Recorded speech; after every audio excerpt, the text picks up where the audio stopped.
Inilah Radio Republik Indonesia. RRI, Radio Tangga Bencana COVID-19.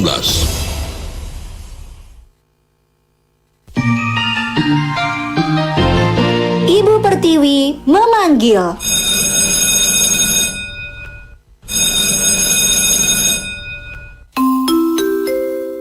Waktunya masuk kelas. Kepada seluruh siswa untuk segera memasuki kelasnya masing-masing. Kelas on air dimulai. Yuk belajar di RRI Mataram.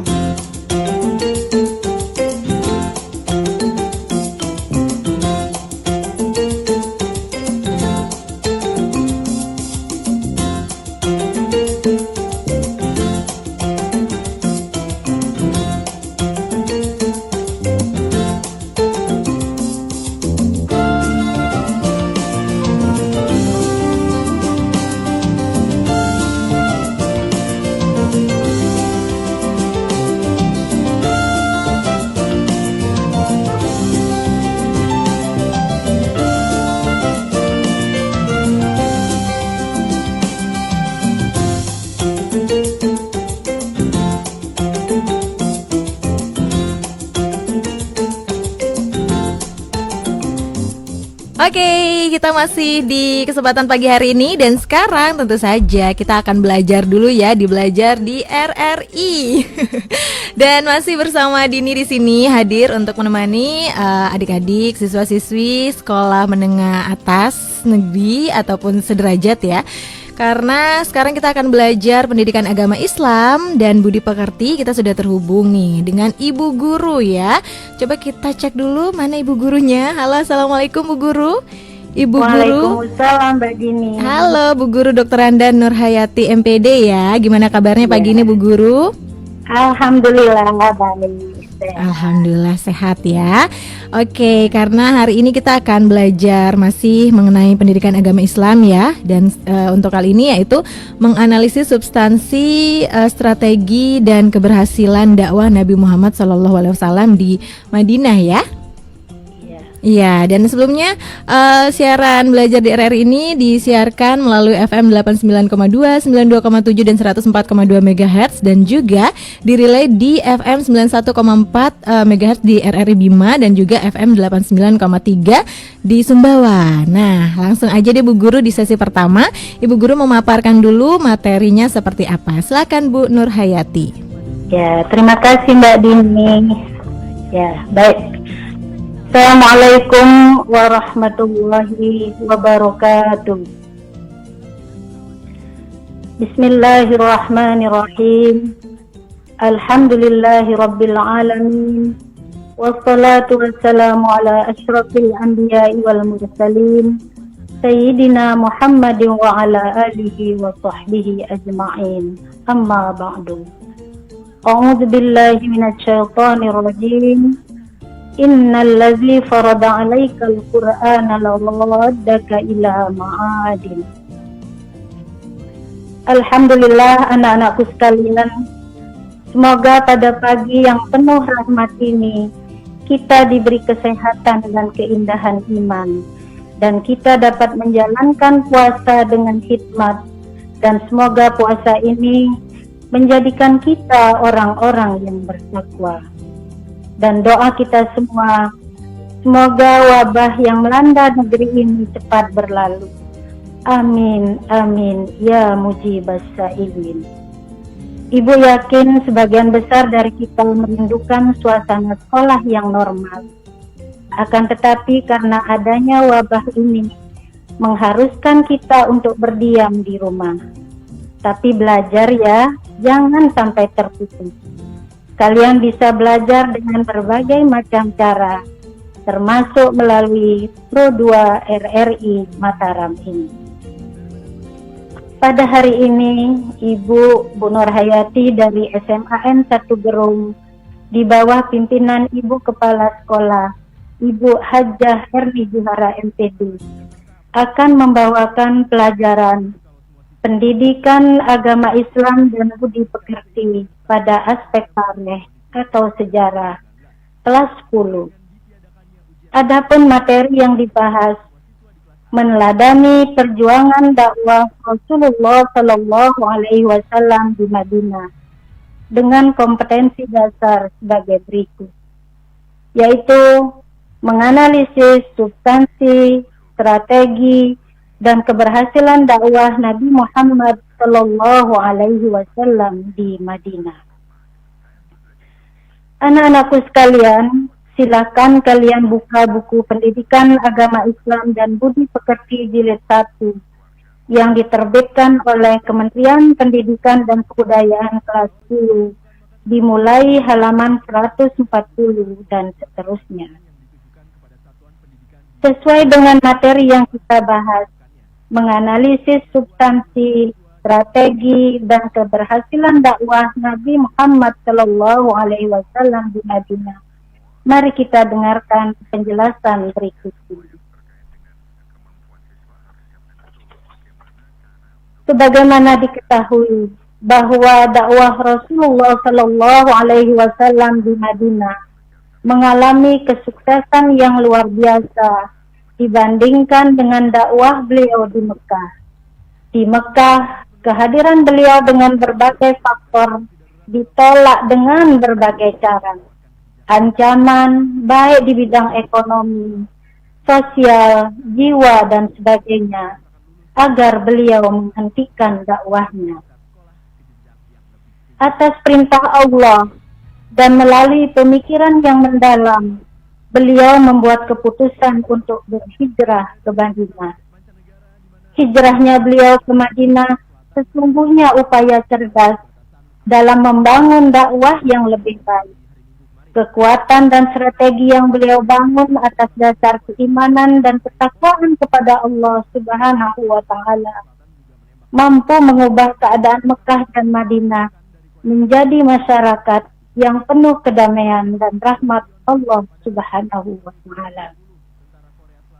Anak-anakku sekalian yang dirahmati Allah, kehadiran beliau dan rombongan sudah ditunggu oleh masyarakat Madinah karena sebagian mereka sudah masuk Islam dan bertemu dengan Rasulullah Sallallahu Alaihi Wasallam waktu mereka menunaikan ibadah haji. Anak-anakku sekalian, apa substansi atau isi dakwah Nabi Muhammad Sallallahu Alaihi Wasallam di Madinah? Yang pertama, membina persaudaraan kaum Ansor dan kaum Muhajirin. Kaum Ansor adalah penduduk Madinah yang menerima saudara mereka yang berhijrah dari Mekah. Sedangkan kaum Muhajirin adalah pengikut Rasulullah yang berhijrah ke Madinah. Dalam perjalanan dakwah Rasulullah Sallallahu Alaihi Wasallam, perlakuan masyarakat Madinah ini sangat luar biasa kepada saudara-saudara mereka dari Mekah. Mereka menyambut Rasulullah Sallallahu Alaihi Wasallam dan rombongan dengan rasa hormat seperti tuan rumah menyambut tamunya. Ananda pendengar sekalian, apalagi yang dilakukan Nabi kita?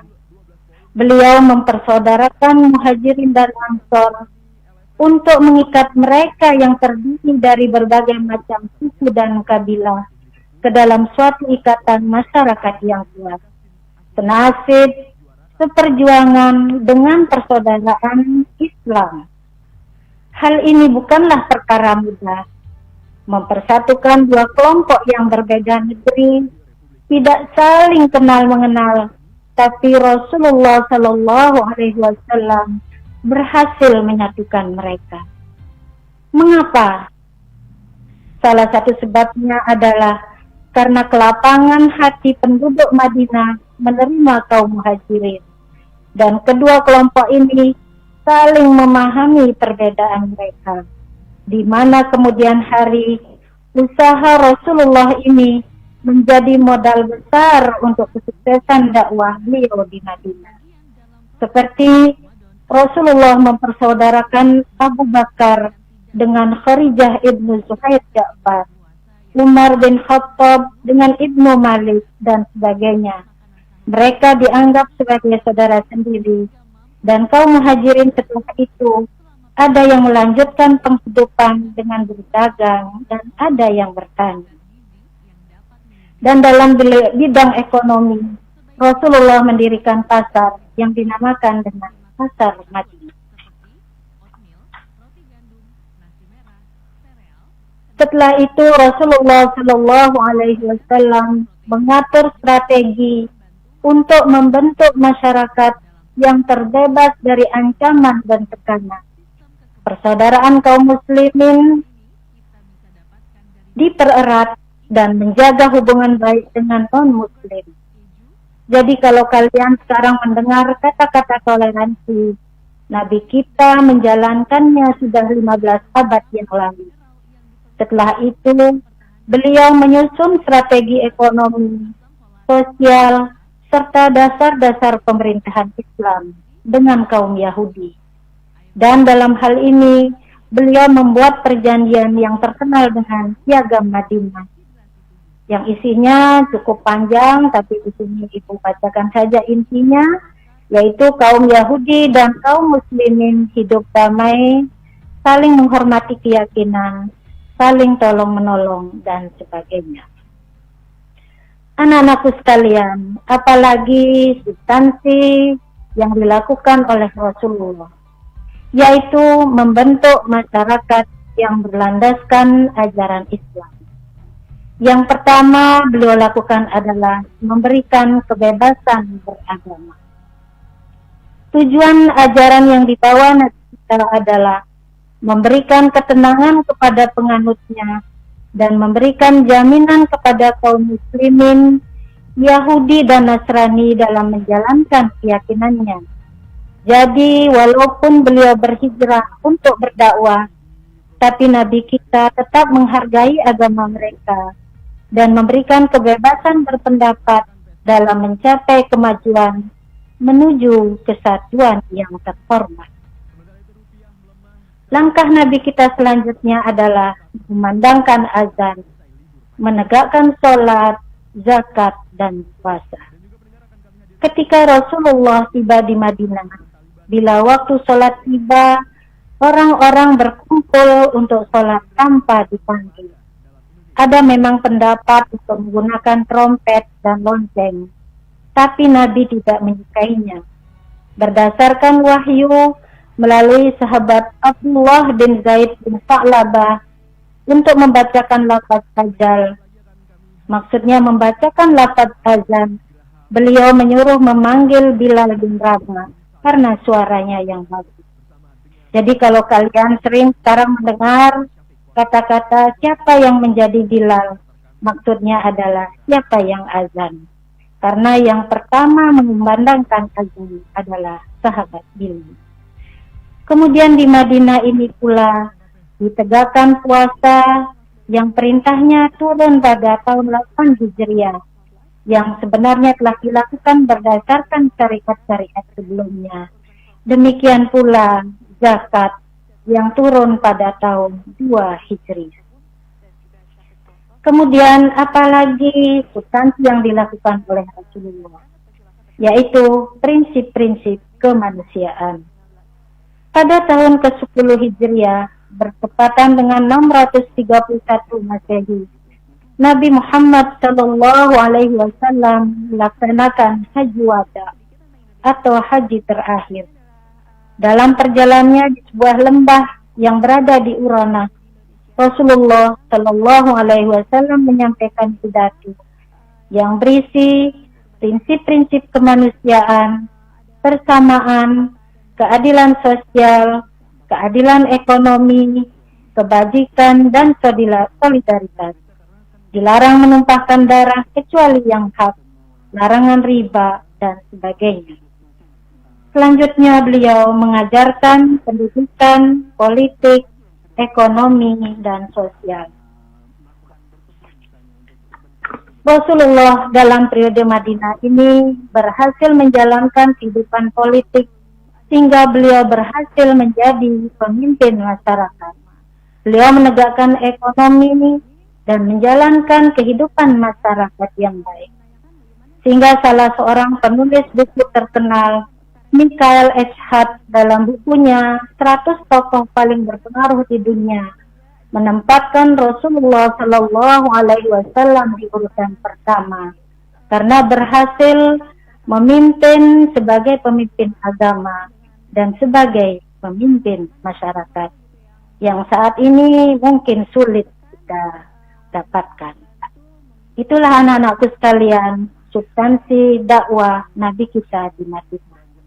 Nah sekarang, apa strategi dakwah Nabi kita di Madinah? Yang dimaksud dengan strategi di sini adalah cara-cara yang dilakukan oleh Nabi kita untuk mencapai tujuan. Yang pertama, yaitu meletakkan dasar-dasar kehidupan bermasyarakat. Sesampainya di Madinah, Nabi Shallallahu Alaihi Wasallam segera meletakkan dasar-dasar kehidupan masyarakat. Dasar-dasar itu yang pertama adalah membangun masjid. Masjid yang didirikan oleh Rasulullah ketika dari perjalanan hijrah sampai ke Madinah ada dua. Yang pertama Masjid Quba, yang kedua Masjid Nabawi. Untuk Masjid Nabawi, disinilah Rasulullah menjadikannya tidak hanya sebagai pusat ibadah, tetapi bermusyawarah, memimpin pemerintahan, dan mempersatukan kaum muslimin. Selanjutnya, ukhuwah Islamiyah yang tadinya sudah beliau letakkan dasar-dasarnya, terus beliau pupuk, sehingga kaum Ansor dan kaum Muhajirin tetap bisa bersatu. Kemudian anak-anakku sekalian, selanjutnya Rasulullah menjaga hubungan yang baik dengan non-muslim. Untuk menjaga stabilitas kehidupan di kota Madinah, Rasulullah menjaga hubungan baik dengan kaum Yahudi dan orang-orang yang masih menganut agama nenek moyangnya dan membuat perjanjian yang disebut dengan Piagam Madinah. Anak-anakku sekalian, seluruh pelajar SMA, terbentuknya negara Madinah ini membuat agama Islam semakin kuat. Di sisi lain timbul kekhawatiran dan kecemasan yang amat tinggi di kalangan Quraisy dan musuh Islam lainnya. Mereka mulai mengancam dan mengganggu dakwah Nabi Muhammad Sallallahu Alaihi Wasallam. Akhirnya Nabi mengatur siasat dan membentuk pasukan perang dan mengadakan perjanjian dengan beberapa kabilah. Di sini perlu ibu garis bawahi, ada sebagian orang berpendapat Islam berkembang karena perang dan pedang. Padahal prinsip yang dianut dalam Islam, kita wajib membela dan mempertahankan diri. Upaya Rasul mempertahankan kota Madinah ini melahirkan berbagai peperangan. Di antaranya yang pertama Perang Badar, kedua Perang Uhud, yang ketiga Perang Ahzab atau disebut juga dengan Perang Khandaq, yang keempat Perang Hunain, yang kelima Perang Tabuk. Mari kita dengarkan penjelasan singkat dari masing-masing perang ini. Yang pertama adalah Perang Badar, yaitu perang yang pertama terjadi dalam sejarah umat Islam. Perang ini terjadi pada tanggal 8 Ramadan tahun kedua Hijrah.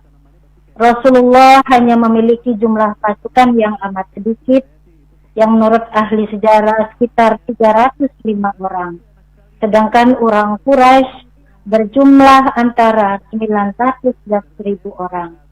Yang kalau kita lihat jumlah tentu tidak berimbang. Dalam peperangan ini, umat Islam mendapat kemenangan. Yang kedua, Perang Uhud terjadi pada tahun ketiga Hijrah.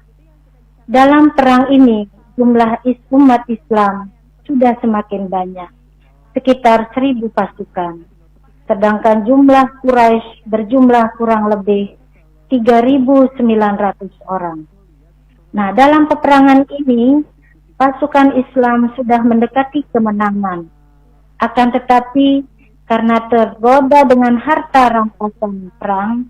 Jadi perlu Anda ketahui, zaman dulu orang membawa harta jika berperang, akhirnya mereka lengah.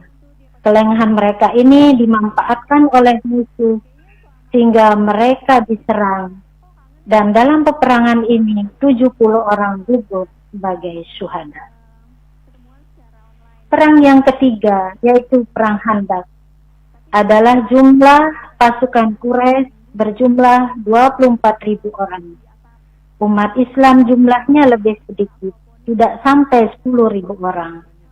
Nah, dalam peperangan ini, umat Islam membuat taktik dengan menggali parit atau lubang.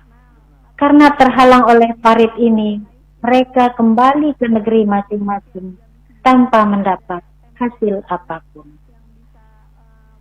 Perang yang keempat yaitu Perang Hunain. Setelah Mekah ditaklukkan, tidak semua suku Arab tunduk. Bani Taqib dan Ta'ib masih ingin menyerang Rasulullah. Mereka menyerang Mekah dan menuntut balas atas pasukan berhala-berhala yang ada di Ka'bah. Dengan jumlah pasukan 12.000 pasukan di bawah pimpinan Nabi Muhammad SAW, mereka ini dapat dikalahkan dan seluruh jazirah Arab dikuasai oleh Nabi Muhammad SAW. Perang yang kelima yaitu Perang Tabuk. Tahun 9 Hijriah, bulan Rajab sampai Sya'ban.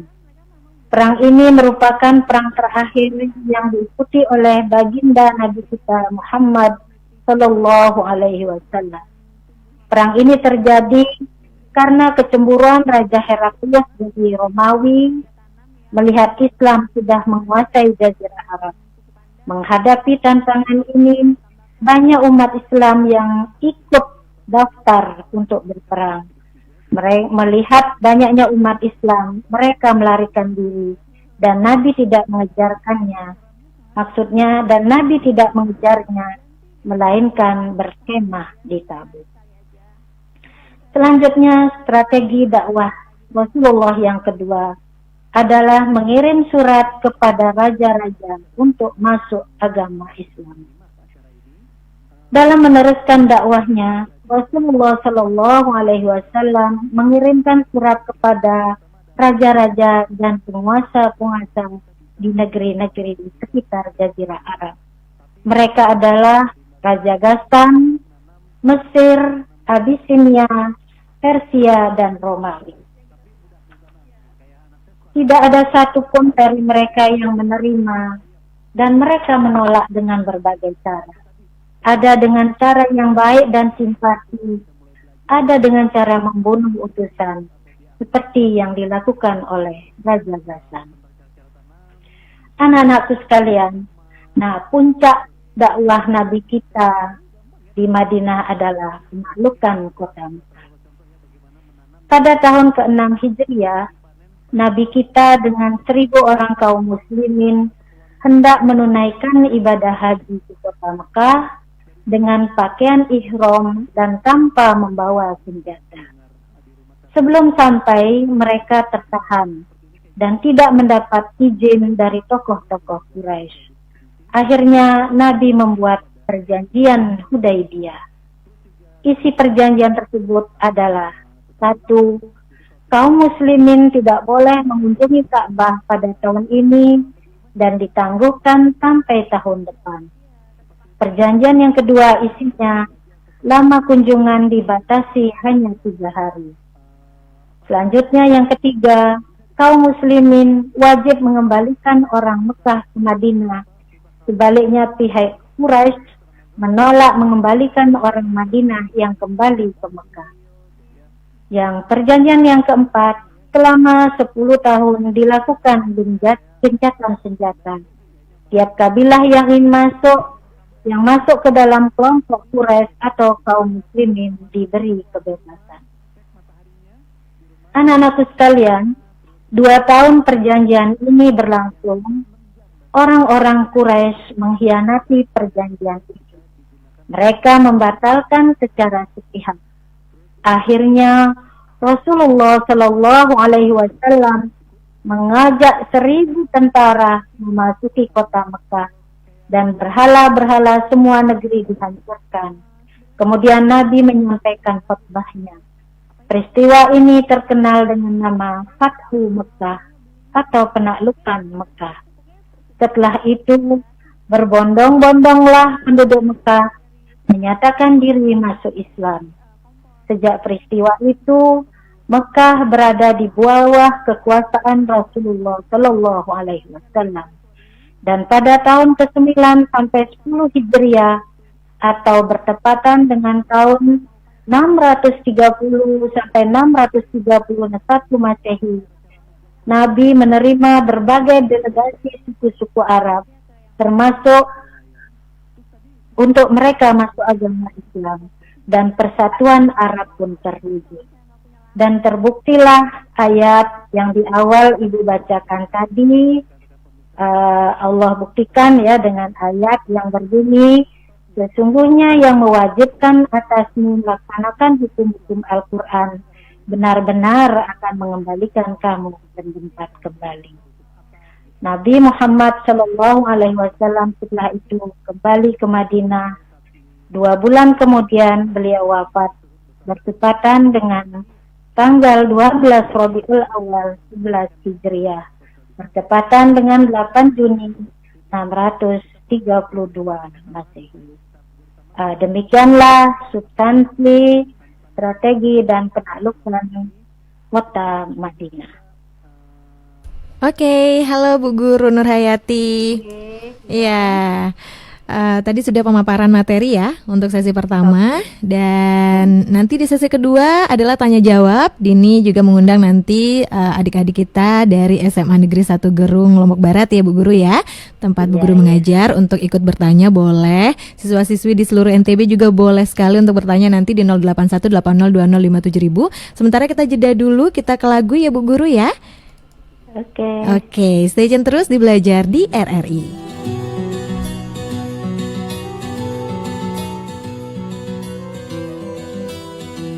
Ya Nabi, engkau cahaya.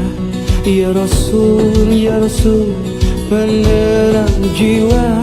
Ya Habibi, yang penuh cinta. Ya Muhammad, yang dirindu berjuta wajah.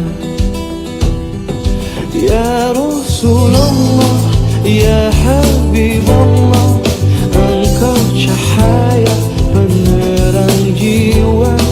Ya Rasulullah, ya Habiballah, rindunya hati akan dirimu. Ya Muhammad, ya Rasulullah, ya Muhammad, ya Habiballah, ya Muhammad, ya Rasulullah, ya Muhammad, ya Habiballah. Teranglah hati dengan wajahmu, indah bagai purnama. Gembira hati di syafaatmu, engkau cahaya yang dirindu. Allahumma salli ala Muhammad, ya Rabbi salli alaihi wa sallim. Allahumma salli ala Muhammad, ya Rabbi salli alaihi wa sallim.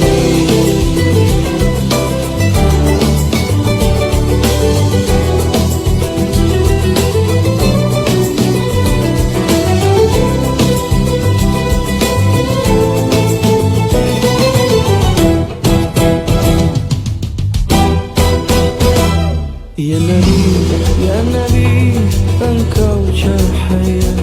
Ya Rasul, penerang jiwa. Ya Habibi, yang penuh cinta. Ya Muhammad, ya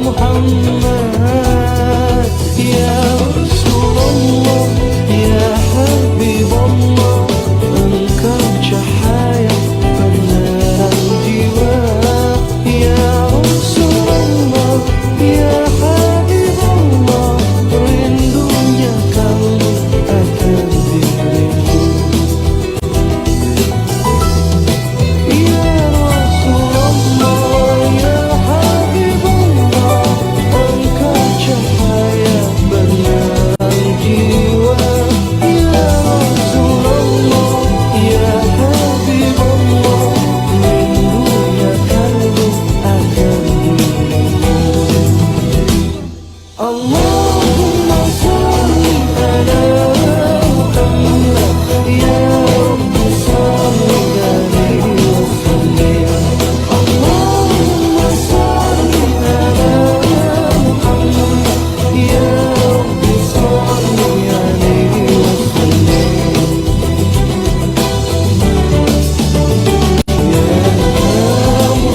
Silakan.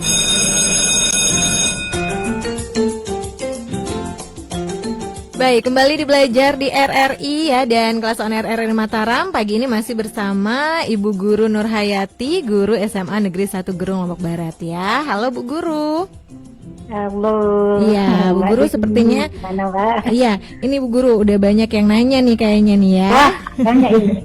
Iya, kita lihat dulu di WhatsApp ya, 081802057000 untuk yang ingin telepon juga langsung nanti boleh. Tapi sebelumnya Dini baca yang udah chatting dulu ya Bu Guru ya. Assalamualaikum, saya Widya Kamila Safitri dari SMA 1 Gerung kelas 10 MIPA 2. Bu, saya ingin bertanya, Nabi melakukan dakwah dari umur berapa sampai umur berapa Bu? Dan sekitar berapa tahun lamanya? Silakan Bu Guru. Oke, kita tahan dulu ya. Dijawab, Mbak. Bu Guru, kita ke telepon dulu ya. Oke. Oke, ada yang ingin ikut melalui line telepon. Halo, selamat pagi, belajar di RRI. Halo, kelas on air RRI Mataram. Oke. Halo, assalamualaikum. Waalaikumsalam warahmatullahi wabarakatuh. Dengan siapa di mana? Nama saya Haldawini Ayurinjani dari SMA Negeri 1 Gerung kelas 10 MIPA 1. Dengan siapa? Haldawini Ayurinjani. Halda, oke. Silakan Halda, langsung disampaikan pertanyaannya ke Bu Guru. Apakah istilah hijrah hanya digunakan saat Nabi melakukan perjalanan dari Mekah ke Madinah? Bagaimana dengan istilah hijrah yang sering kita gunakan saat ini? Oke, itu aja? Sudah? Iya, itu aja. Oke, terima kasih ya. Sudah ikut bertanya ya untuk edisi pagi hari ini. Halo Bu Guru. Ya, Iya, gimana? Sudah? Langsung saya jawab, Mbak. Iya, silakan dijawab dulu. Oh ya. Baik, anandaku sekalian, semoga sehat-sehat. Ya, senang sekali Ibu langsung mendapat respon pertanyaan dari kalian ya. Yang pertama dari Ananda Widya kelas 10 MIPA 2. Jadi pertanyaannya kalau nggak salah Mbak Dini umur berapa Rasulullah berhijrah ya? Iya. Ya, Rasulullah berhijrah ketika umur beliau kurang lebih 51 tahun dan berhijrah di Madinah itu selama 11 tahun. Oke. Kemudian pertanyaan yang kedua, tadi Mbak Halda ya, Iya. ini kelas 10 MIPA 1 ini. Mudah-mudahan sehat Ibu. Pertanyaannya, apakah hijrah itu hanya pertama dilakukan oleh Rasulullah? Sebenarnya pengertian hijrah, kalau kita lihat dari asal usul katanya, dari istilahnya, hijrah itu artinya meninggalkan atau berpindah. Nah, sekarang kalau sering kita mendengar, mungkin yang sering mengikuti berita-berita artis, ada yang berhijrah. Nah, mereka ini sebenarnya juga berhijrah. Tapi berhijrahnya mungkin kalau di zaman Rasulullah karena untuk meluaskan dakwah. Sekarang ini hijrahnya bisa bermacam-macam. Misalnya yang dari tidak pakai jilbab, memakai jilbab. Yang tadinya tidak sholat, akhirnya mereka sholat. Nah, jadi hijrah itu sebenarnya luas sekali pengertiannya. Ya, mungkin ini jawaban singkatnya, Mbak. Oke, terima kasih Bu Guru. Selanjutnya ya Bu Guru ya, dari Amrina Septiana Putri kelas 10 MIPA 2 dari SMA Negeri 1 Gerung juga. Bu Guru, bagaimana sih caranya agar tidak terjadinya perselisihan atau perpecahan antar persaudaraan atau ukhuwah? Iya, itu pertanyaannya Bu Guru. Silakan dijawab. Langsung dijawab, Mbak? Iya. Oke. Oh, kita ke telepon dulu Bu Guru ya. Ada yang masuk ada lagi. telepon lagi. Iya, halo, selamat pagi kelas Halo, online Assalamualaikum. Mataram. Waalaikumsalam. Siapa ini di mana? Halo? Halo? Halo? Halo? Oke, nanti dicoba lagi ya. Ya, Bu Guru, terputus Ya. sepertinya. Silakan mungkin langsung dijawab pertanyaannya Amrina tadi ya. Dari Ananda Amrina. Mm-mm. Ya, begini. Menyatukan seseorang untuk bersaudara itu memang tidak mudah. Jangankan kita dengan orang lain, ya Mbak Dini ya, kita Iya, saja kadang-kadang dengan sendiri-sendiri sering berkonsultasi, ini mau kemana. supaya tidak terjadi perselisihan, ada beberapa hal yang bisa dilakukan. Jadi bisa kita contoh dari saudara-saudara kita kaum Ansor dan kaum Muhajirin. Kaum Ansor bisa berlapang dada menerima kedatangan saudara-saudaranya dari kota Mekah. Dan kaum Muhajirin juga mereka tahu diri, mereka bisa menyesuaikan dengan saudara-saudara mereka di kaum Ansor.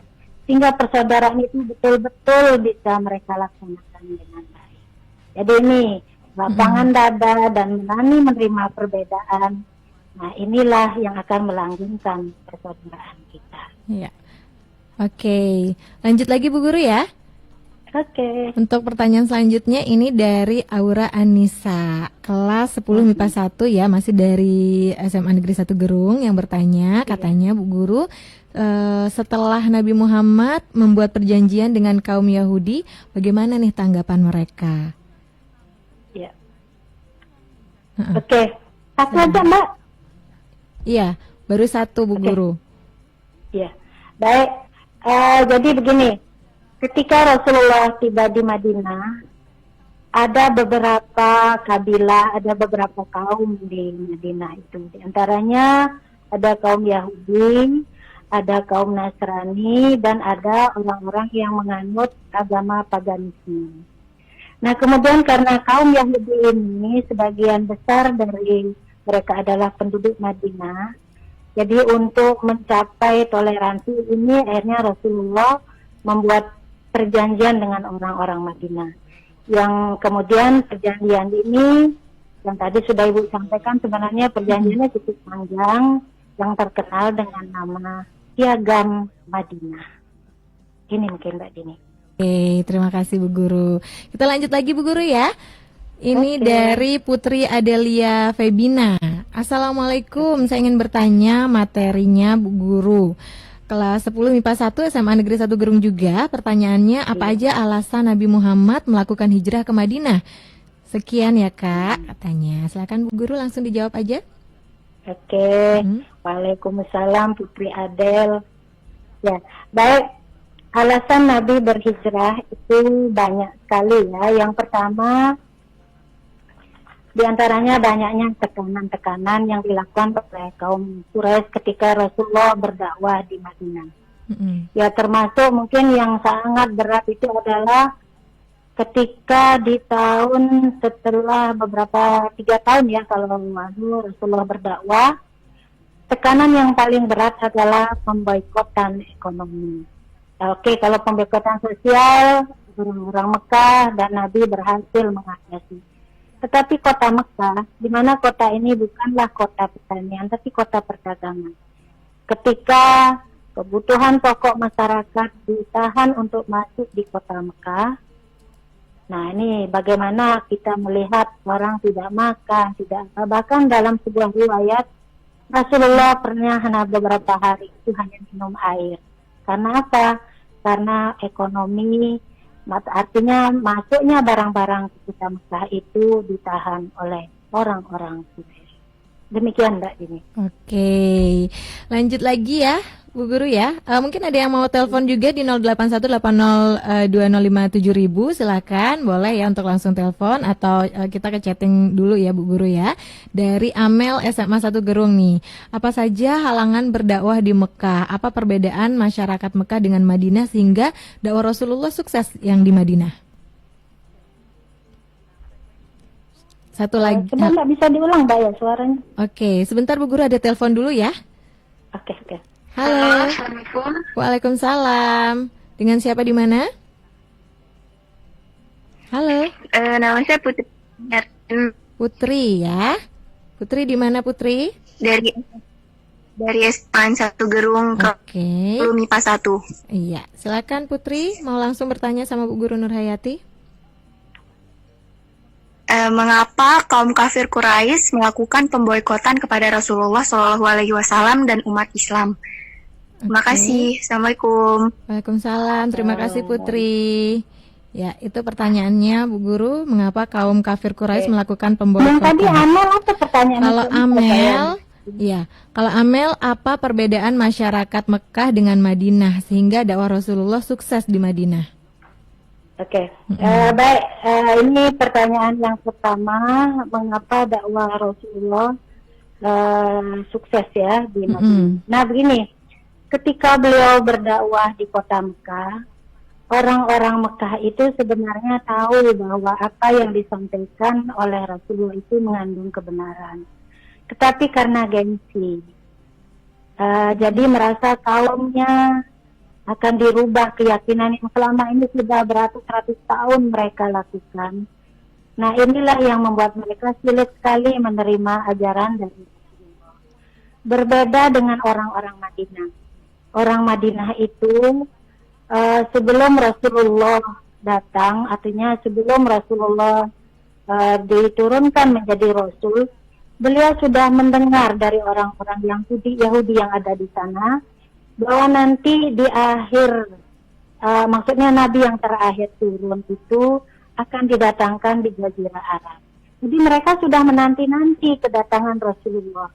Jadi ketika berita datang, waktu sebagian ada kalau tidak salah 13 orang Madinah yang menunaikan ibadah haji pada waktu itu mendengar setelah datang Rasulullah, mereka langsung masuk agama Islam karena mereka sudah mendapat informasi sebelumnya tentang baginda Nabi kita Muhammad Sallallahu Alaihi Wasallam.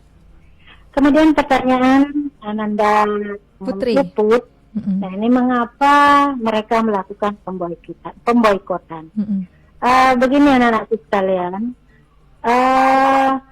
semua usaha yang dilakukan untuk menutup dakwah Rasulullah di kota Mekah itu tidak pernah berhasil. Bahkan walaupun Rasulullah di awalnya berdakwah secara diam-diam, kemudian terang-terangan, tapi orang-orang Mekah itu perlahan-lahan terus-menerus sedikit demi sedikit masuk agama Islam. Berbagai cara mereka lakukan. Mungkin kalian pernah mendengar bagaimana Bilal bin Rabah disiksa oleh tuannya karena dia mengucapkan la ilaha illallah. Tapi dengan disiksanya Bilal, beliau tidak mengendurkan semangatnya untuk berislam. Bahkan dalam penyiksaannya beliau tetap menyebut la ilaha illallah, Allah, Allah. Nah, dengan berbagai macam cara ini pemuka-pemuka Quraisy tidak berhasil menghalau dakwah Rasulullah. Akhirnya mereka mengeluarkan ide untuk mengadakan pemboikotan secara ekonomi. Nah inilah yang menjadi sebab kenapa pemboikotan itu dilakukan. Baik. Demikian, Mbak. Ya, oke Bu Guru, kita lanjut lagi ya untuk pertanyaan dari Anggilhami Dwi Kehantari dari kelas 10 MIPA 1 SMA 1 Gerung. Pertanyaannya Bu Guru, apakah kaum Yahudi ini tidak termasuk ke dalam kaum kafir Quraisy sehingga ia menjalin hubungan dengan kaum Anshor dan kaum Muhajirin serta Nabi Muhammad? Oke, sebelum kita jawab ya Bu Guru jawab, kita terima telepon dulu ya Bu Guru ya. Halo, selamat pagi, kelas on air RRI Mataram.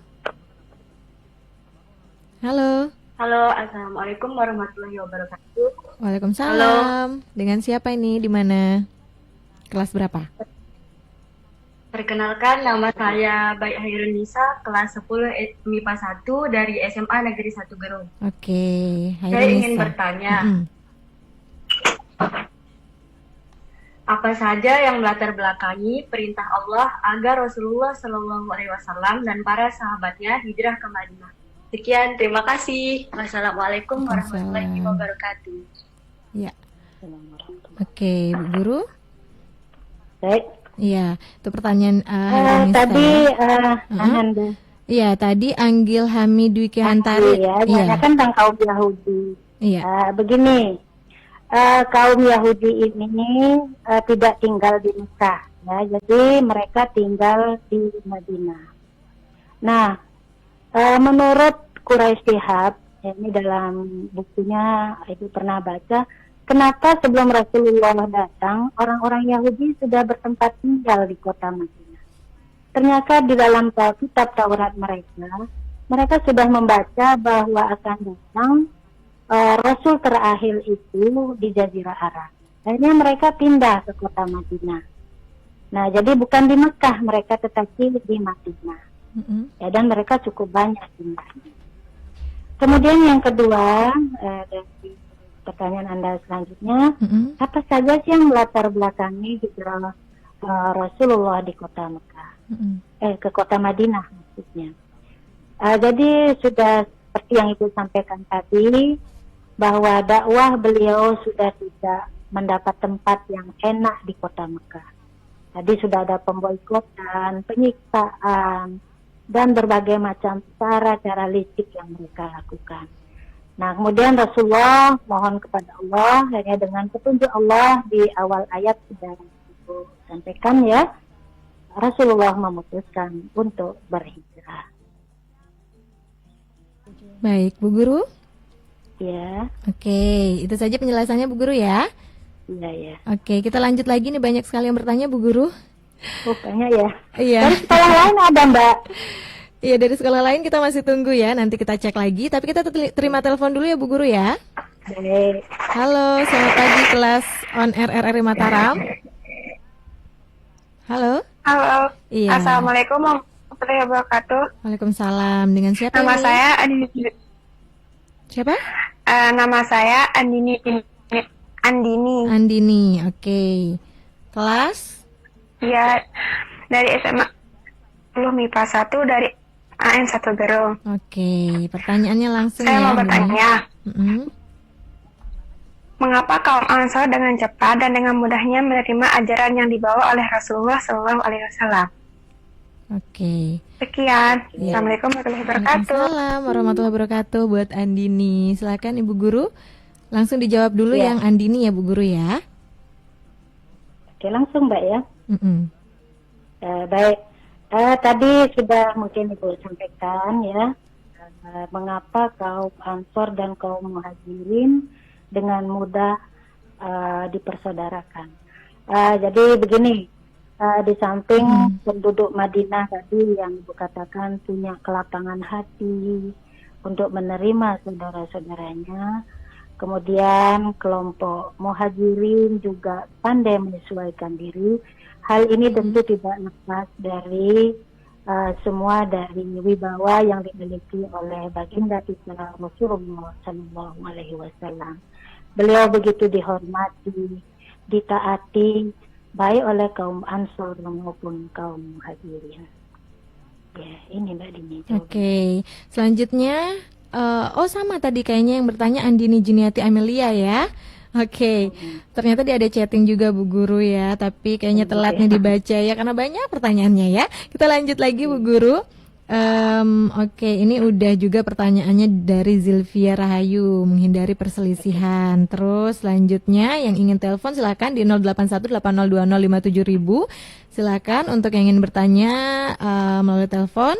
Selanjutnya sembari kita menunggu Bu Guru, kita ke pertanyaan chatting lagi ya. Dari Iin Khairatun Hisan. Dari Zilvia nggak jadi? Dari tadi sama pertanyaannya Bu Guru.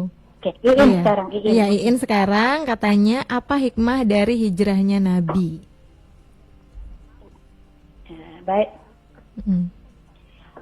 Ini banyak sekali ya anak Iin. Ini dari kelas, kalau nggak salah, kelas 10 IPS 1 ya. Jadi hikmah hijrah itu banyak sekali.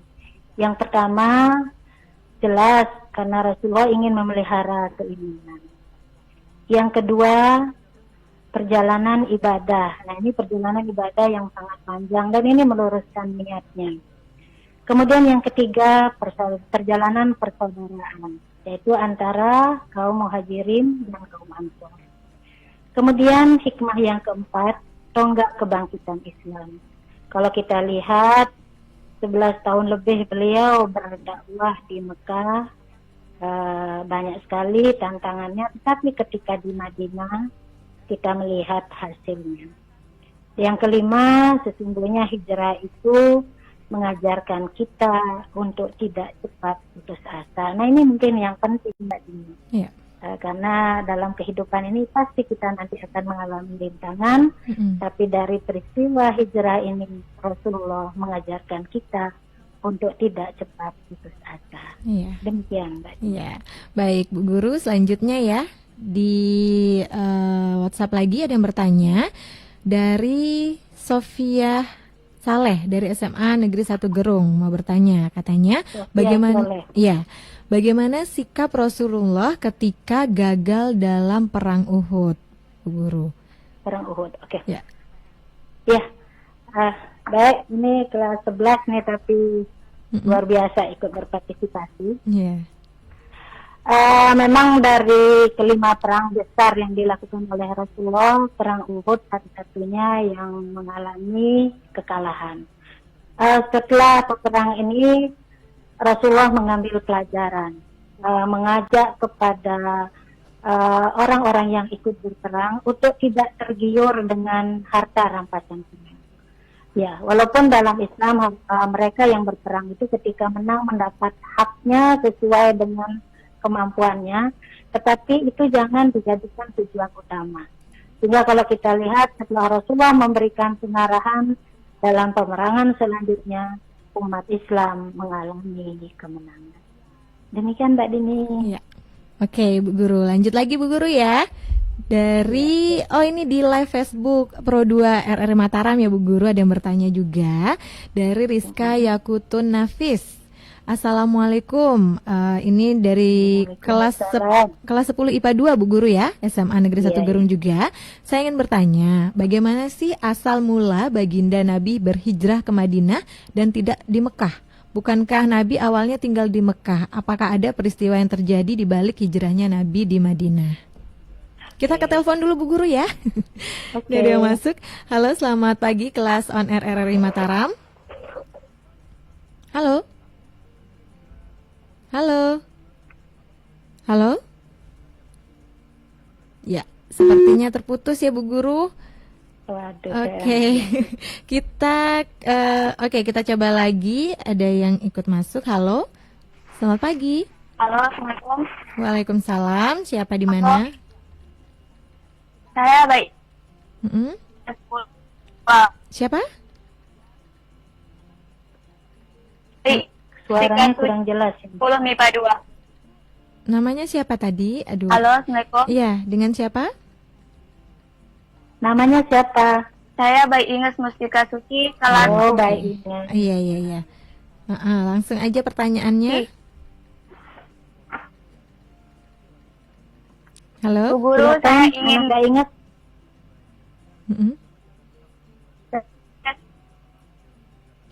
Halo. Suaranya kok nggak jelas ya? Iya, sepertinya sinyalnya ini Bu Guru. Iya, oke, terputus ya. Karena daerahnya mungkin ada pegunungan atau. Oke. Oh, tapi ada dia bertanya di live Facebook ini Bu Guru ya. Baik Inges Mustika Suci. Assalamualaikum. Bu Guru, saya ingin bertanya, dulu Nabi berdakwah untuk menjalin dan menjaga silaturahmi atau persaudaraan. Di zaman sekarang, bagaimana cara kita mengikuti dan menerapkan cara beliau sehingga kita dan teman-teman tetap hidup damai dengan banyak perbedaan seperti agama, pendapat, dan banyak hal lainnya? Wah, ini hebat-hebat pertanyaannya ya. Iya. Mungkin yang pertama dulu Bu Guru, pertanyaannya Rizka Yakutun Nafis tadi ya. Coba bisa diulang nggak pertanyaannya? Ya, pertanyaannya bagaimana asal mula baginda Nabi berhijrah ke Madinah dan tidak di Mekah? Ya. Ya, baik Ananda, Rizka, dan Baik Inges. Kok tidak di Mekah? Ya, Rasulullah karena tinggalnya di kota Mekah, jadi beliau pindahnya di kota Madinah. Jadi kalau dari Mekah ke Mekah itu bukan pindah namanya ya, tapi ini dan perjalanannya cukup lama karena jauh ya, kurang lebih 400 sekian kilometer itu ditempuh dalam perjalanan yang cukup lama juga. Kemudian nih Mbak Ines, nah ini mungkin pertanyaan yang sangat luar biasa Mbak ya, karena kita ini Indonesia banyak suku, banyak bangsa, banyak desa dan sebagainya. Persaudaraan ini perlu kita pupuk, jadi perlu kita mencontoh apa yang telah dilakukan oleh kaum Ansar dan kaum Madinah, kaum Muhajirin ya. Jadi seperti tadi belajar menerima perbedaan, saling lapang dada, menghormati satu sama lain kalau teman kita berbeda keyakinan ya. Jadi tidak boleh saling mengejek, memberi dukungan kepada semua teman yang memiliki kemampuan. Saya kira itu bisa memupuk persaudaraan kita. Ya, oke, Bu Guru. Ya, terakhir ya Bu Guru ya pertanyaannya karena waktunya ini sudah merapat ke pukul 12.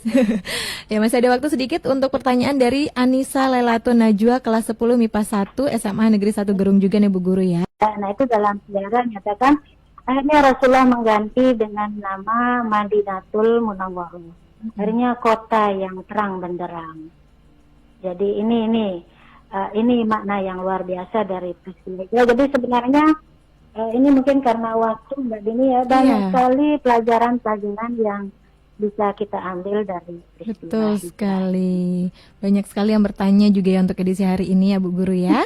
Iya, terima kasih banyak Bu Guru atas waktunya untuk edisi pagi hari ini. Bisa saya sampaikan kesimpulan Mbak? Oke, sedikit aja Bu Guru ya, silahkan. Oke.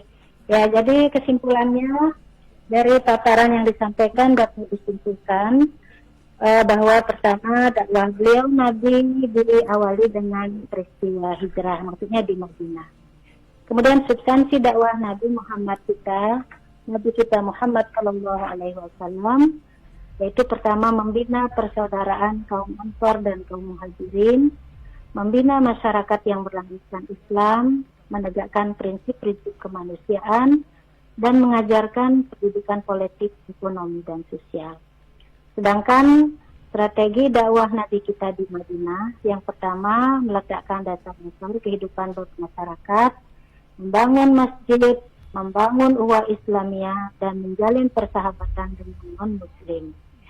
Kemudian strategi beliau yang kedua yaitu berdakwah kepada para raja di sekitar Jazirah Arab. Selanjutnya beliau memperoleh kemenangan yaitu dengan penaklukan Kusaitria. Sebelum saya akhiri, sehubungan dengan bulan Ramadan yang bulan istimewa ini, Mbak Dini, ada beberapa peristiwa yang terjadi pada bulan Ramadan, yaitu Perang Badar, Perang Handak, penaklukan Mekah, dan Perang Tabuk. Mudah-mudahan yang saya sampaikan ini bermanfaat bagi kita semua. Ya, amin ya. Bu Guru? Ya. Itu saja Bu Guru ya. Oke. Ya, terima kasih atas waktunya Bu Guru. Ada Revina dan Zulhan juga yang tidak sempat dibacakan pertanyaannya ya. Iya Bu Guru, terima kasih sekali lagi atas waktunya. Mohon maaf karena waktunya. Saya juga mohon maaf. Kalau ada yang saya sampaikan ini ada salah dan ada kurangnya. Iya. Saya akhiri subhanakallahumma wa bihamdika asyhadu an la ilaha illa anta astaghfiruka wa atubu ilaik. Assalamualaikum warahmatullahi wabarakatuh. Waalaikumsalam warahmatullahi wabarakatuh ya. Itu dia Ibu Guru Nur Hayati yang sudah mengajar di Belajar di RRI untuk kelas on air RRI Mataram edisi pagi hari ini. Dan selanjutnya kita akan menantikan jelang berita olahraga dari Pro 3 RRI Jakarta.